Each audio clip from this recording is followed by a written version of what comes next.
Yubel in Virtual World. Those are two things that you didn't think that you would hear for a regional post Phantom Nightmare.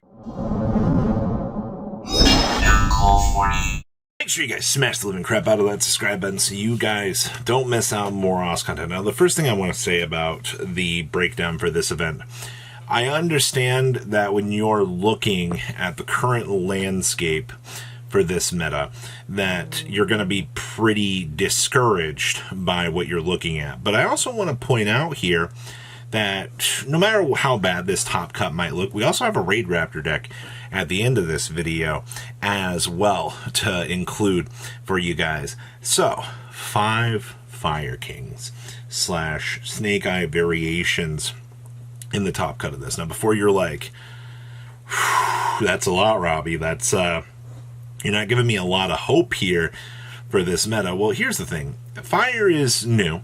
A lot of people are going to be playing Fire because they want to rush out here and they want to have the chance to test out the newest, coolest deck. That's how it always is.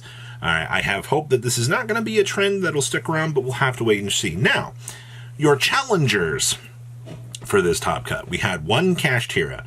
Do not be afraid to play Cash this format. It is the best, what feels like mid-range control deck that you can have. And Cash did have a lot of success in a lot of different places.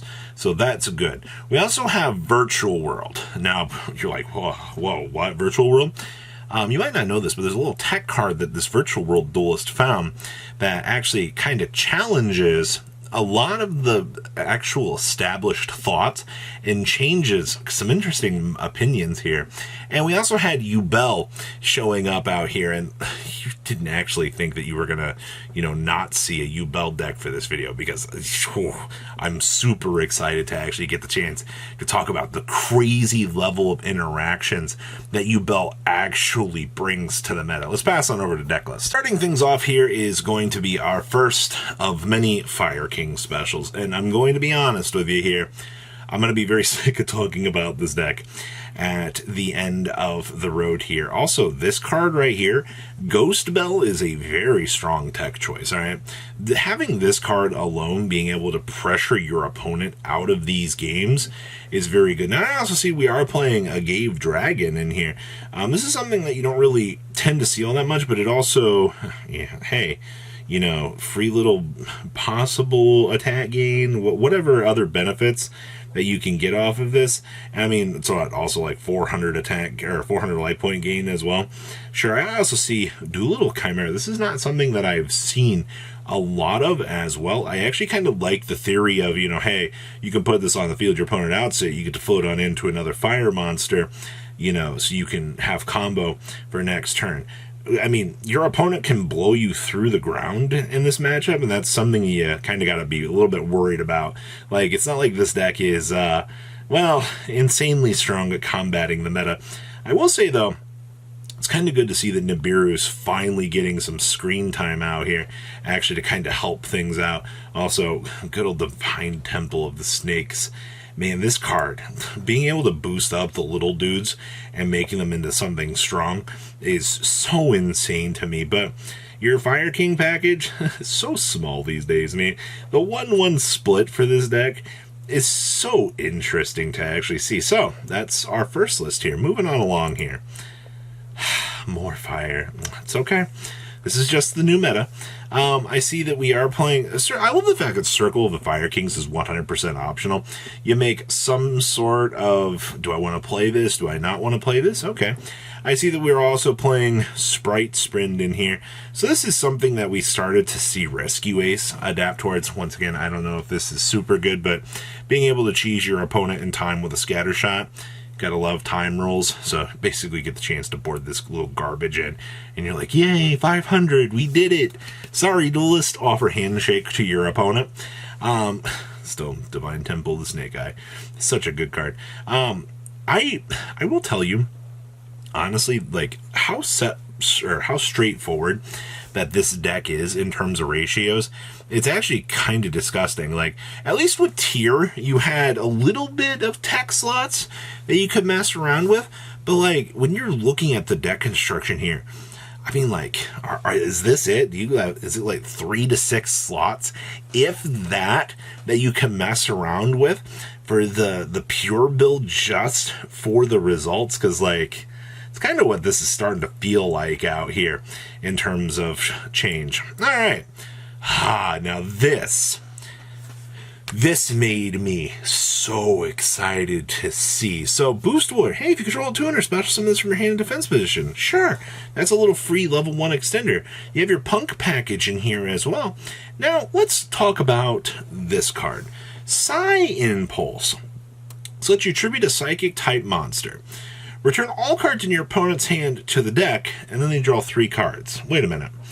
You're telling me, if I'm playing Virtual World, and I go first, and I go through all of my Virtual World / whatever combo lines here, and I slam down Psy Impulse, you're basically going down to 4 cards in your opening hand, and you can't do anything about that whatsoever? Well, it'll be 4 after you draw for turn, just to kind of explain that to somebody. Yes, that appears to be the case right now. This deck has found a way to adapt a board wipe or a hand wipe mechanic to actually punish the opponent. And I'm fairly impressed with this, actually. You don't see, actually I haven't seen this card see competitive play in forever. And the fact that this card is usable is the craziest part of all of this. So hey, if you're looking at your meta right now and you're like, I don't know if I really want to mess around with, the BS that is this meta, well, right here, Psy Impulse gives you that chance to challenge the meta and go, hey, this is what we're going to do. This is the coolest stuff that I have seen in so long. Outside of that, I mean, your full little combo lines for this deck are pretty impressive, especially when you're getting down here into the extra deck. Altamaya Tzolk'in plays as well, and you've also got access to King Calamity. The fact that you have all of these different variants allowing you all of these different pathways is crazy. Next up here, we have Yubel, the ultimate terror incarnate. Yeah, we actually do have the upgrade stage. We didn't end up going really too much further into this deck, You have your little subspace to kind of get you to where you need to be. Also, I mean, you have 5 super polys now for board wipes, all right? Like, the double Eternal Favor and the triple super poly, you're going to be slamming down Yubel the Loving Defenders and wiping your opponent's fields 4 days. Like, that's why this deck is scary, is the huge rotations that you're going to be spinning around. Your opponent's going to be like, what in the world is going on here? You're like, how are we outing this? Well, the problem is you're really not. All right, the burn damage on this, most decks have a horrible time recovering from this, and then you can just kind of slam on into things like Gust Off Max and start stealing games. It's a little bit dumb for what you can actually do, but hey, you know what? It's good. Also, you have some missing side deck spaces to fill in. Next up here, we have more Fire King good stuff. Now, once again, we talk about the tech slots here.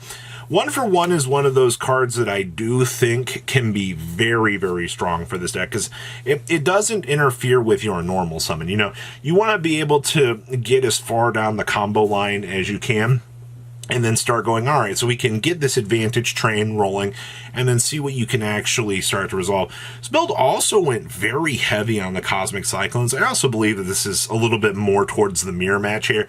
If your opponent's starting to set up and do these little crazier fields, pinging the Fire King Island off of the field, most of the builds are only starting to play 1, so that's a massive hit to your opponent. You've got to think about, the value that you're getting off of things like that. So, and they're not even playing the activation of the Fire King Island from the deck. It's just the Fire King Island. That's kind of crazy, actually. And our last list here is this Raid Raptor deck that got 13th place. I do want to point out that personally, this is the first Raid Raptor deck that I have seen be successful as of late. I have a lot of hope for this deck. I think that this deck is very cool for what it attempts to do to set up these boards. But for the most part out here, you've got to understand that Raid Raptor has to kind of overcome, itself. Also, Big Ultimate Falcon. You get this guy on the field, you're probably winning the game. That's all there is to it. But I just haven't seen a lot of people try out here with this. But we'll have to wait and see. There will be more to come. So what do you guys think? Please leave a comment down below. Tell me what you guys think. I'll see your beautiful faces back here later today, guys. Peace. Patrons, thank you.